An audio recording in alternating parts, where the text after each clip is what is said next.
Hello, hi guys, welcome to the Two Docs Podcast. Dr. Ellie here. And Dr. Inky, welcome to the podcast, Two Medical Doctors. A lot of times we speak on non-medical stuff. Nowadays we're getting more medical stuff, but today... Today is special. Special.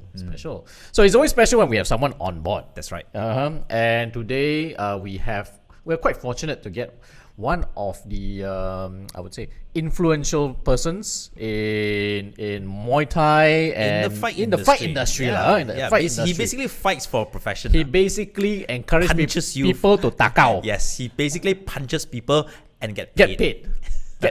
So a lot of people pay money to go and do body combat, which is punching into thin air. Yeah. This guy Gets takes paid. the punch, Yeah. gives the punch, gets paid. So if you think body combat is your step one and step two, you're going to make money by punching real things, not just the back, listen up. Also, I think it might be a good stress reliever for doctors. Yeah, it is. Half the time I feel like punching someone. All right, so without further ado, we would like to introduce today's guest, Mr. Chet, please. I'm Chad. I'm from Titans fight team. I would say we are one of the earliest MMA fight team since 2005. 2005. Yeah, since 2005. Yeah, So you've been fighting people for almost 20 years. more than 20 years. All right, so yeah. tell me, how did you get into fighting or into MMA? Oh, okay. I would say we started off as usual. Malaysians, we do taekwondo, right? So near my house, we were always hanging out in this club, swimming club, or whatever. Then you have this coach there, doing taekwondo. So every time, because of Wong Fei Hong and all these things, I'm drawn to those kind of things. So my mom will always bring me there. Eventually, my coach realized my interest, suggested to my mom, hey, why don't you just let him in, rather than just watching. Try, he's young, very young, like few years old. So why don't you just try? Then from there, hook on. Then from there, slowly from taekwondo, move to Muay Thai. Then after Muay Thai, as I grow older, then eventually got offered to do MMA. So I went into MMA. That's how it started. Yeah. Nice. So throughout my life, from kindy to all, So are you like the school bully or people bully you? Okay, I used to shift a lot because due to my father's job nature. So he was a civil servant. So every sometimes 1 year we move, 3 years like that we move. So I'm always the new kid on the block. So people will target. But of course, I quite of course a bit bad lah. Inside I like it because I wait. My mom always give us this so-called permission because of my eldest brother. He was very afraid of my mom. He got bullied even though he has the size. He just kept to himself until one day my mom saw it. Then my mom actually gave us this particular rule. Every time we move to this one place, you have 1 week, anyone bullies you, make sure you give him one big one, but you must come and tell me so that I can defend you why. Don't abuse it, but yeah. So that's when, I abuse it a bit because I learned how to fight. My brother doesn't know. So from there, diam like that. Actually, I'm waiting for bullies to come so that I can fight. That's right. Don't learn. Don't learn. So I actually bully the bully. So it's okay lah. So that's all about self-defense, right? Yeah, it's a defender of the week. Defender of the week. As long as you don't abuse it, I believe it's okay. If you only use it to defend yourself. Yeah, that's what. As a kid, naturally we are more naughty. That's why we have this intention. Well, talk to us about Malaysia's fight scene at this moment. What's happening, and we are quite clueless.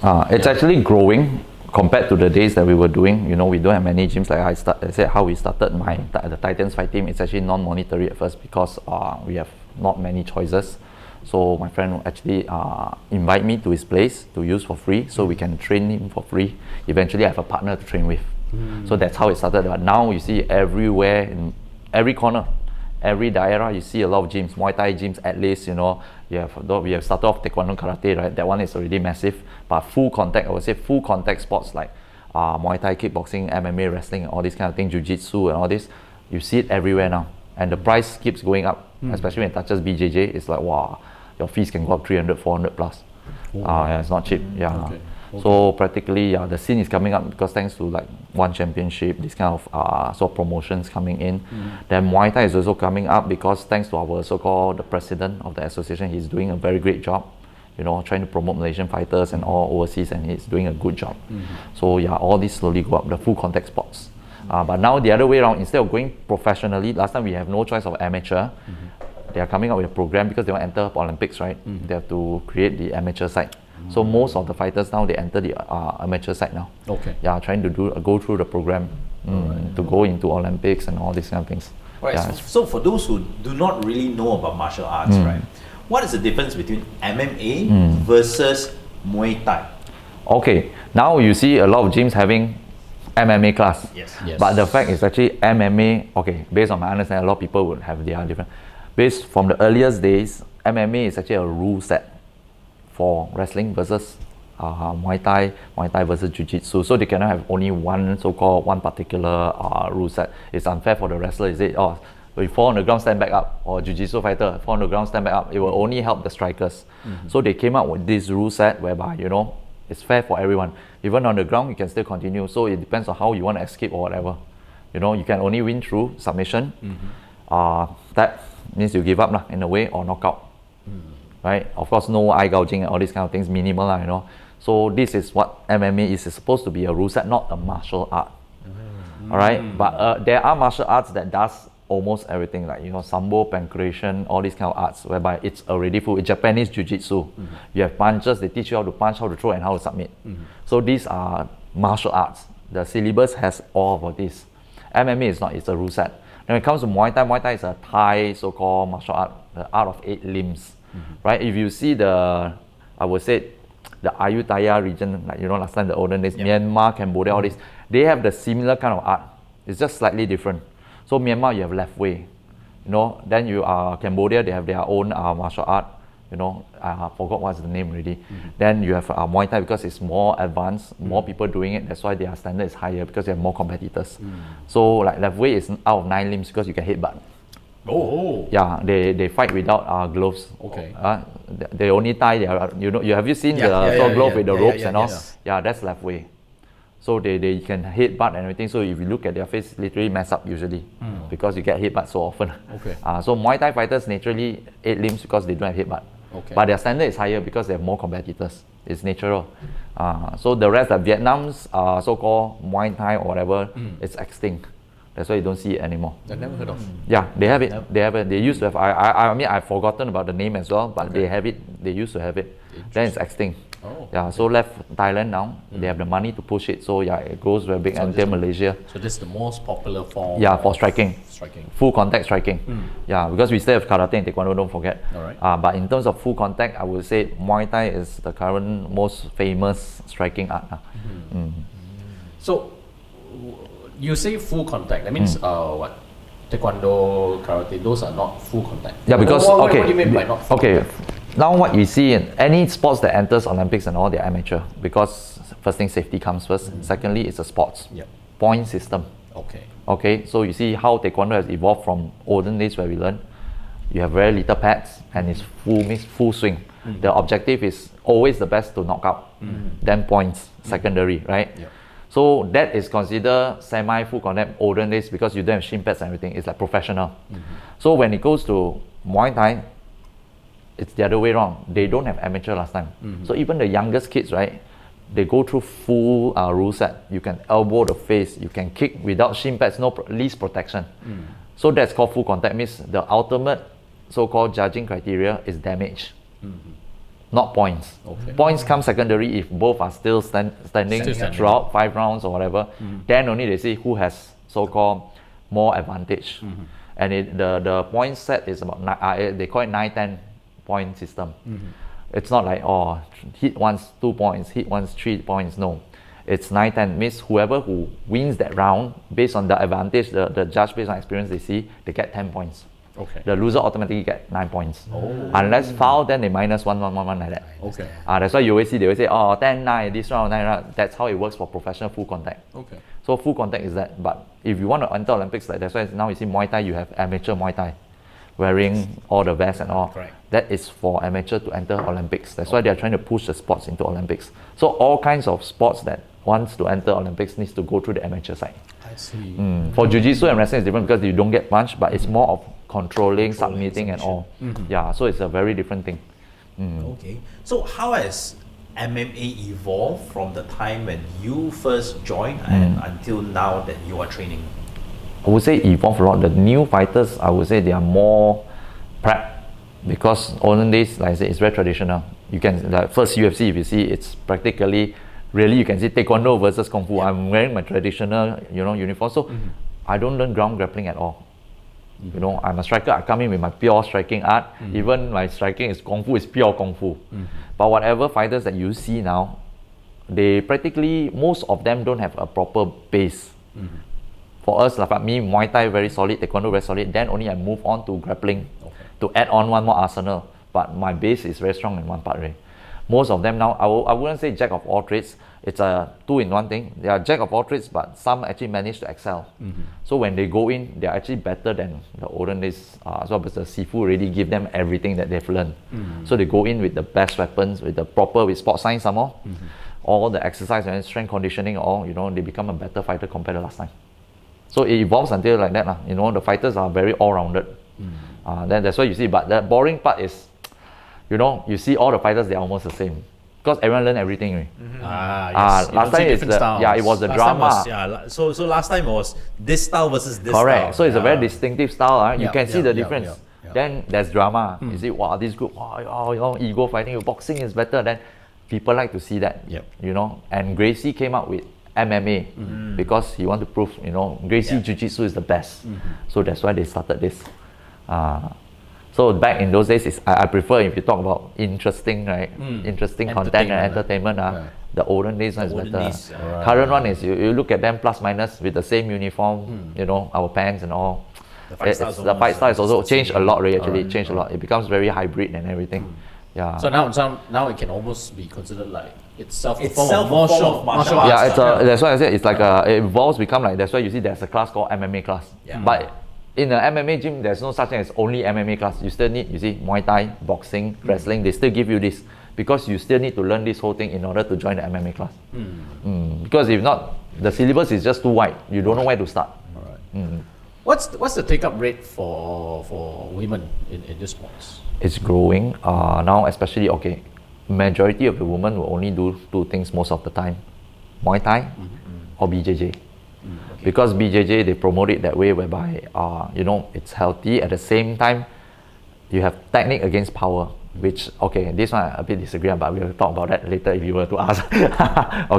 So most of the girls who go towards this, and especially, they feel more protected with the extra gi. So for Muay Thai, most of the time, they would, go for fitness.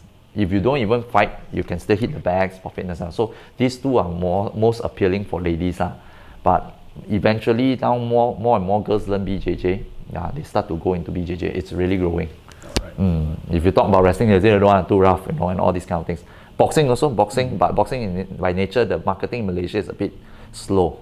So that's why, it's growing, but it's very slow. For our viewers' benefit, what's BJJ? Because otherwise they'll think of other things. Other things, dirty-minded. It's called Brazilian Jiu-Jitsu. It's also created by Gracie. That's why they have Gracie Jiu-Jitsu and Brazilian Jiu-Jitsu. So it started off as, they label it as Brazilian Jiu-Jitsu in difference from Japanese Jiu-Jitsu. But now within also got politics, so they separate themselves again. I'm Gracie Jiu-Jitsu, that's Brazilian Jiu-Jitsu. That's how interesting. There's a lot of politics. A lot of politics as well, This word is all about politics. Correct. Okay, so if someone, let's say someone's unfit, right? Can they go and do MMA? If let's say, what's their path? What's the path? Let's say your advice. Let's say if I want to do MMA, I say something. Hey, Chad, I want to join your gym for MMA. What is the criteria for me to join your gym? Actually, there's no criteria. Anyone can do martial arts. I use the word martial arts. Day one, you throw him into the ring. No. Ring is when you're prepared. So I always tell people, as a martial art, it's supposed to help you in your daily life. Now, whether you want to fight, that's your own direction. Everyone has their own goal. I enter martial art because I just want a way of life, right? I want to improve my health or self-defense. And last one is, of course, to become a fighter, right? Not everyone wants to become a fighter. I think only that 1% or 2%. That's why in the gym you see most of the time fighters only 3 or 4 of them. The rest of them are there every day doing fitness. They even train as much as a fighter, but they just go there. They don't want to join competition.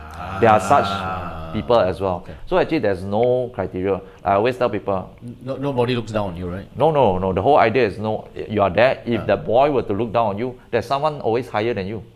You get what I mean? That's the good thing about martial arts, whereby you are not always at the top. So you know it humbles you down, because why? You might win maybe in the gym, when you go to the other gym, maybe you're gonna whack. Then after you say, shit, I'm not that good. You know, so there's always someone to balance and check. That's what competition is. By nature, martial arts has competition in it. So that's why we have these two distinguished things. Are you a fighter or a martial artist? Most of the people are martial artists, because when they do, they don't need the competition to keep on practicing. A fighter has a goal. I only want to fight in the competition. Once you see, most of the time a fighter, when they lose, they stop, they don't do anymore. Okay.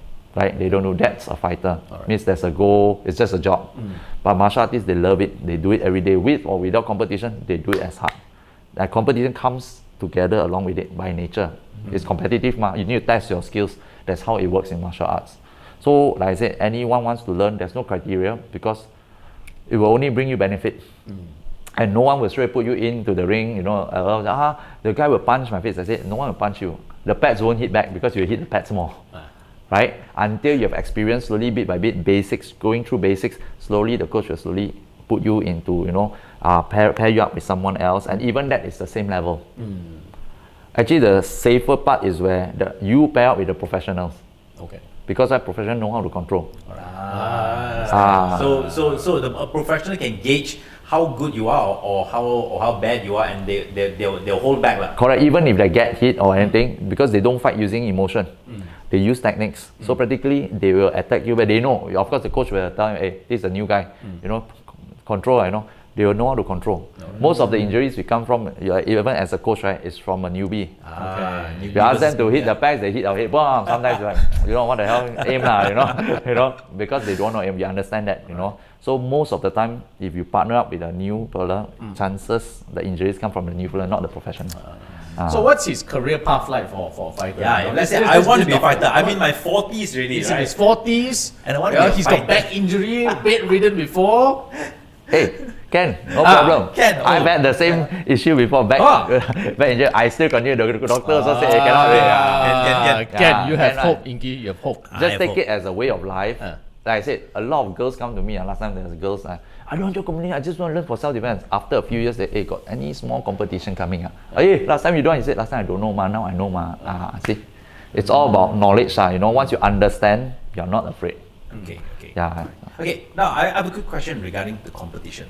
So I understand that during the preparation for the competition, of course, it's intense. Yeah. You go through a lot of training. Then when it comes to very close to weigh-in, right? Fighters do something right, whereby they dehydrate the entire body. Tell me about that process. Okay. I'm always interested about that. That one is actually like, okay, we have a few ways. Water loading means you drink a lot of water, like 2-3 weeks before. Drink so much water. So during that week, you suddenly cut 1 week before the fight. So your body still thinks you are intaking water, right? You keep peeing. Keep peeing. That's one method. But when you say cut, how much water do you drink a day? Oh, you take like double. Like usually we plus minus. No one drinks 3 liters though they are health freak You 6, 7, just keep loading right? But during the cutting time, how much do you drink after that? Totally, we try to stop as little as possible. It's like fasting. Like fasting. As little, but it means the whole day, maybe you drink like 1 small bottle. We sip, we don't drink, we just sip. If you can tahan, just sip. Why do you do that? Okay. They want to break, okay, it's a loophole, but it's also quite stupid. Since day one, I did it once and I told my coach, you know, there's no point doing.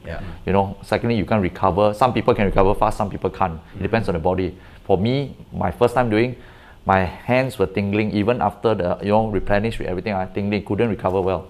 So I rather fight my own weight. So how it works is like, okay, me against Ali, let's say 77 kg, right? But 77 kg, I don't have size benefit, you see. I want to go one category lower so that I'm bigger size.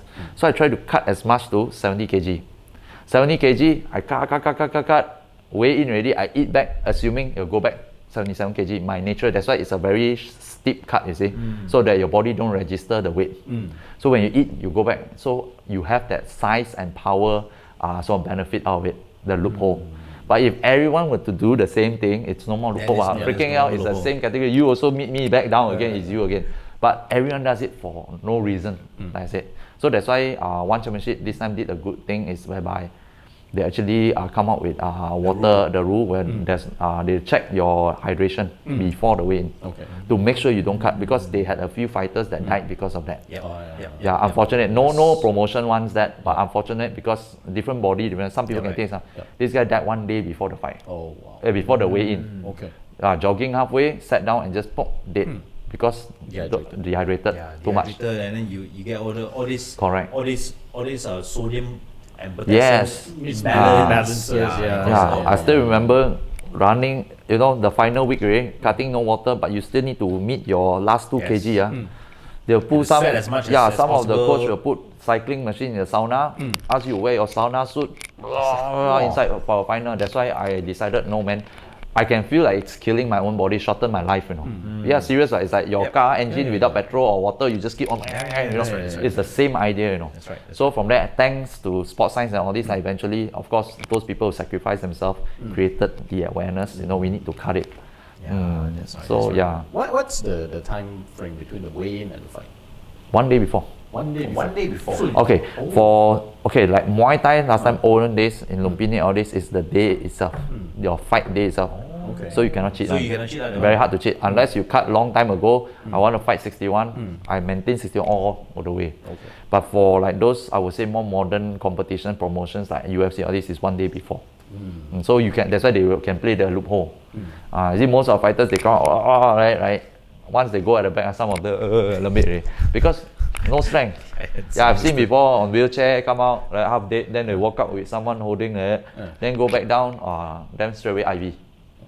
IV with sugar and glucose and all, so that they get the power. Rehydrate and next correct. So you see all these loophole, I find it's like cheating, but it's like if everyone's doing it, right? Then no point, right? You just fight your own weight, What's your advice for, let's say, fellow doctors out there, right, who want to look into MMA or Muay Thai as a fitness option compared to going to the gym, doing the runs and everything? It's actually the same, but we do more because we still need to do strength conditioning, you still need to do cardio, then your martial art, which is already a mixture of everything. Right? So that's why it takes a long time to learn. MMA especially, you got more arts, so you have to really invest more time. So if you talk about mainstream art, Muay Thai, Judo, individual arts practically you do, I would say striking, layman term, the power is more on off, switch on and off, right? For grappling, it's more like lifting weight against resistance because you have to constantly come up with the energy. So if you do both, you have 2 kinds of muscles. So you have that aesthetic look, which is bigger. That's why I see grapplers are naturally bigger. Strikers are leaner because it's on off, cardio based. So when you do both together, right, in a way, in between, you don't look too big size. Fighters, you seldom see them very big. That's right. Because they need, the more muscles you have, the more oxygen you burn. Right? We cannot have that. So in between of lean and all, that's how an MMA body is. Every martial art you see got different kind of body one. Muay Thai lean, but the Muay Thai now compared to last time, it's better because of the strength conditioning part. All of us just still need to do both. So I would say as a doctor, it's for everyone, not only a doctor, it's good for everyone. Stress relief for sure, confirm. Imagine you trash someone every day in the then you come back up, nice. Even you get trash, also release, because you keep coming up with energy, no more energy, go back. Alright, so this other one, well, some of our listeners here are parents also. Would any of these arts sort of like make, let's say, their child or someone who takes up this form of arts, would it make them a bit more violent? In contrary, actually. Beginning as a kid, you see, naturally we are naughty, right?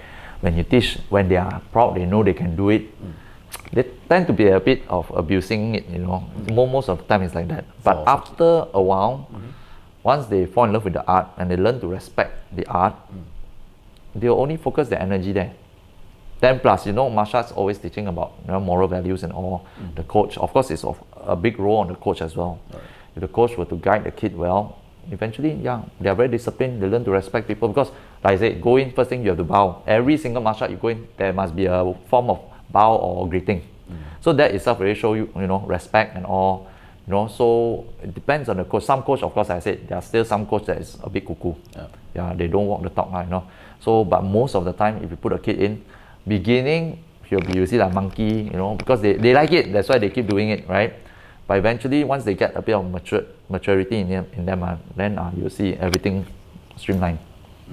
The discipline will be there, the respect will be there, be humble and all. Then not only that, it builds their mental strength as well, for sure. That one. Yeah. What is the youngest age a child can join MMA? For me, or your recommended age? Recommended, your recommendation. Your Let me- recommendation. Let me say, hey, I want to join Titans you want fight to join, team. Titans fight team. I want you to be at least this age. for me, as long as you understand, can start to understand and basic stuff like don't move everything. Then it's good age already. There's some kid, because very hard to use age. Some kid they progress faster, right? Okay. So long they can understand, then yeah. Like for me, 4 years old, for me lah. But some kids I've heard 3 years old or even younger. But you see them performing, they know, they look like baby, but they can perform, Okay. So that itself shows, it depends on the kid. As long as they can understand, feel free to send them, because the coach won't trash straight away. Wow, fight. No, kids, we have different kind of programs, more of exploring themselves, have fun, to instill the interest in them. So it's not so much about technical stuff still, but basic movement that mimics the movement. In terms of also exposure for kids, all this, do you see development of mental strength, and Yes. how does it reflect, or what kind of changes do you see in terms of this kind of mental strength? Okay, of course, like I said, recently we have this young fighter, Victoria Lee, that actually committed suicide and all this, right? Of course, those are like one of every single industry, regardless how strong you're still human, right? But based on my own experience, the art is because of the training. It's just like military training, right? Why special forces? They're actually more elite. Or actually, it's not about the training. It's more of the mental. Because of the training, they keep drilling you. Imagine, okay, example, you train for 5-6 hours a day, right? Every day I drill you. Wow. So our brain, right? It's all about physical side. Sure, cannot tahan one, right? Give you like 30 minutes. Even 30 minutes, you keep doing burpees, right? You're feeling what makes you last longer is actually your mental side. You keep telling that one more. So it's like a rubber band, training your brain to be a rubber band. The more you use it, the more it won't break, because it becomes more and more flexible. Same idea. During training, during competition, you got 5 rounds. Both of us have the same stats, right? Chances he's not going to be bad because the same stats, right? The final round, who can win, who has more energy, is actually all mental, because I'm equally as tired as you are. You train the same way, I train the same way, right? Other than genetics lah, but most of the time it's mental. Mental is one, your breathing method, all controlled by your mind. How you breathe. Once your breathing method is strong and controlled, right, your core becomes strong because you breathe in the center. Then your body movement is very centralized. But when your energy start moving around, right, then you waste a lot of energy unnecessarily. It's all in the mind, actually. A lot of imagination, all from training, the whole entire process from young. So probably the training that you see with drill sergeant kind of style, right, is to actually train your mental side, not the fighting side. So when people find out that you are a professional MMA fighter, do they purposely come and challenge you? Actually, no lah. Most of the time, no. No, No lah. It's not like you watch Ip Man, then they will keep coming, they catch you and say, I want to fight with you. they'll I want to challenge people your school. People, There's another school come and challenge your school for the fun. there of are it. such things, but not like that. There are some gyms that go purposely just to do that. I won't mention names. Okay. But that one is a bit salah lah. I find now, in what age are we living in really, right? So we are more civilized. Most of the time when you say you're professional, people are more interested to know what is it like, rather than challenge. There's no point challenging, like I said. They ever got into a street fight? Yeah, once or twice lah. Once or twice lah. Once or twice, but to defend myself. Of course, naturally. Was it because of politics or because you're just naughty? You mean the street fight? Yeah, the street fight. No, it was drunkards. Were you protecting or Protecting, yeah. Protecting Yeah. So if let's say for someone with or without martial arts knowledge, right? What advice would you give to them if let's say they were to encounter, let's say, a gang of bullies or people causing trouble and wanting to fight with them? Okay, I'll be very honest. Even though I'm a martial artist or we have a gym or anything, a lot of people would say, I learn martial arts because I want to do self-defense. Actually, crime prevention is the best. Prevention is better than cure. Because why? Once it happens, it's actually 50-50, regardless whether you're a world champion or not. All the guy needs is just one small little knife. The odds change 100%, even you're a world champion. You know, so practically I would say prevention, common sense. Things that, you know, you see the alley is dark, you don't go in alone. If you see a group of people there, you're alone, use a longer way, it's okay. You know, because if you were to fight, you only got 2 hands and 2 legs. And your stamina, your gas tank, regardless of how much you train, you cannot fight 5 person. You hit a person in front, the guy hit the back. A lot of people say, oh no, you go to the corner, all this strategy, come on. Tested in real life, all also KO. You have world champions that are still on the bed, coma until today, because of all this street fight. So I would say that one is a lot of luck, you know, street fight. All right. So don't, I say, learn how to prevent by using common sense. Actually, there are a lot of things that we already know. It's just that we take for granted. Watch handphone or walking to your car park or whatever, all these kind of things. So yeah, that's why I'm also giving a lot of all these corporate talks, crime prevention talks for corporate companies, you know, because martial art actually, if it happens then imagine for us to fight as a fighter, train every day. To apply it, it's also 50-50. Imagine someone who do it for untrained and also doing it for recreational purpose. Confirm cannot. I was watching Ip Man, I think the third one the other day. Yeah, so there was this scene where he was surrounded, and then his student asked him, "Can we fight or what should we do?" And his answer was, Run. Yeah. Best way, 100% survival rate. Run first. Retreat is the best option. Correct, retreat, yeah. So all this, don't, like I said, even before you run, best is to see, be alert at all times, you know. There are a lot of ways, like you go to car park, you don't walk straight to your car, you go one round just to see whether someone's hiding. All these things might look stupid, and a lot of people say, like that you don't have to leave anymore lah, so mafan, you know. I said, but if you do it every day, it becomes a norm. It's okay, man. It becomes a habit. You just see, saves your life. How long? Few seconds only, I just walk and see, like that. You know, don't play with your handphone when you're heading somewhere. Just, you know, be alert lah. So most of the time, even with my girlfriend, I walk, right? I'm like, hey. Most of the time they look at their handphone, but I'll be the one looking around until crossing the road. I said, there's a bike coming. Please put your bag inside. It's simple as that. You put your bag inside. That's all. You know, don't go put outside, walk while the road is just next to you. You know, these kind of things I think solve a lot of issues. Yeah, that's true. Anyway, ladies and gentlemen, we've got ourselves here, Mr. Chat from Titans Fight Club, and he's educating us on MMA. And also Muay Thai. And Muay Thai as well. And basically basic self-defense. Basic self-defense theories. Correct. Plus, he gives talks on practical crime prevention, self-defense, and all these kind of things. Okay. What would you like to advise your viewers out there, specifically, because we have a lot of doctor viewers? What would you like to advise them regarding Muay Thai, MMA, before you go into the self-defense part? Because a lot of times people always still have this notion that it's still very violent. Okay, it's not violent. Like I say again, it's all about understanding. That's why we are trying to educate people. You know, it's not about fighting. It's a martial art. It's an art. It's an art. It's actually an art. You see, most of the fighters, right? They are very talented. They can sing. They can dance. Like Bruce Lee is a world champion in dancing. Right? I sing lah. No. But most of the fighters, they are naturally talented because it's art. It's coordination of your body. It builds your brain into, you know, same like piano, both legs, both hands. You know, all these kind of things. You know, naturally, it's not violent. When you see things, of course, at the highest level, you are an athlete. You have injuries, and when you do anything, even badminton, no full contact, also you get injuries on the knees because you keep pushing your body to the max. Right? That is at the highest level. But if you were to do it for fun and everything, right, it will only bring you benefit. It's not violence. You know, helps you in your health for sure. Like I can drop within 2 weeks. I can drop 6, 7, 8 kgs, no problem, because I know the method. Safe method. You know what to do, nutrition and all. You know, all this is beneficial to your health. Like I said, after a long day at work or get stressed, go in, hit the bags. Not hit you hit human beings sometimes because you partner up with them, but it's not personal. It's just for, you know, try to test out the technique. Eventually, when you sweat out, you know, you feel good. You go back, mind blank. That's why people are hooked on to all these kind of things. You see, you have a lot of friends who I never go training, I need to go training, as if, you know, they'll die. Right? But they are addicted to that feeling, which is good. Okay. Yeah.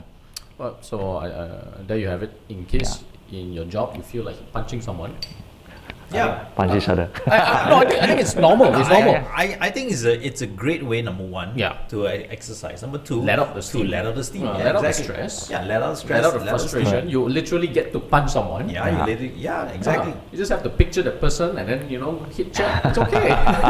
Wow. Okay, pay me. Okay.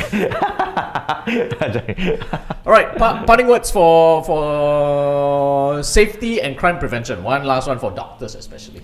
Doctors, see what okay, they you can have a do. lot of, like weapons, right? You cannot carry weapons around. So you have a lot of like pen and all this. These are also weapons, keys. You all carry a lot of things, right? Bags and all, right? Doctors. All these are your weapons, So your bag can be your protection and all. But number one, again, like I said, be alert. All right. Number one, everyone, this one not only for doctors. Doctors are also human beings. Being alert at most of the time is the most important. Prevention. All right. Yeah, Okay. be alert. Hope you guys found this session interesting. We've got ourselves Chad, big timer in the fight industry. Thank you so much for joining us here. Anytime. All right. How can people reach you? You can actually go to my Instagram as yeow.chet or Titans Fight Team. Titans Fight Team. Titans Fight Team. TITANS. Yeah. All right. Till then, we'll be back next week on The Two Dogs. I'm Dr. Elliot signing off. And Dr. Inky, have a good weekend and Chat. I'll see you again. Bye-bye. Bye.